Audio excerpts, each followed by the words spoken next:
సినిమాలు తక్కువ కానీ రాజకీయపరమైనటువంటి స్టేట్మెంట్లతో ఎప్పుడూ ప్రచారంలోకి వస్తూ ఉంటుంది పూనం కౌర్. ఇప్పుడు తాజాగా ఆంధ్రప్రదేశ్ రాజకీయాల మీద వై నాట్ 175 అనే విషయాన్ని ఆంధ్రప్రదేశ్ ప్రజలు చాలా సీరియస్గా తీసుకున్నట్టున్నారు అంటూ ట్వీట్ చేసింది.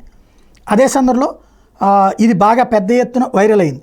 దీని మీద ఎవరి కామెంట్లు వాళ్ళు చేస్తున్నారు. మరొక వైపున ఏదైతే ఈ ఆంధ్రప్రదేశ్ ఇది హ్యాష్ట్యాగ్ ఆంధ్రప్రదేశ్ని కూడా జోడించింది. పూనం షేర్ చేసినటువంటి ఈ తర్వాతన మరొక వైపున మరో ఆసక్తికరమైన ట్వీట్ చేసింది పూనం కౌర్. ఈసారి జగన్మోహన్ రెడ్డి గురించి స్పందించింది ఆమె. జగన్ తన ఫ్యామిలీతో కలిసిపోయి మరింత బలోపేతం కావాలని ఆకాంక్షిస్తున్నానని చెప్పింది. గత ఎన్నికల్లో జగన్ విజయానికి భార్య భారతి, తల్లి విజయమ్మ, సోదరి షర్మిలది కీలక పాత్ర. వాళ్ళు తమదైన మార్గాల్లో సహనం పట్టుదలను నేర్పారు. ఇప్పుడు వాళ్ళంతా కలిసి ఉండాలని కోరుకుంటున్నానని పూనం ట్వీట్ చేసింది.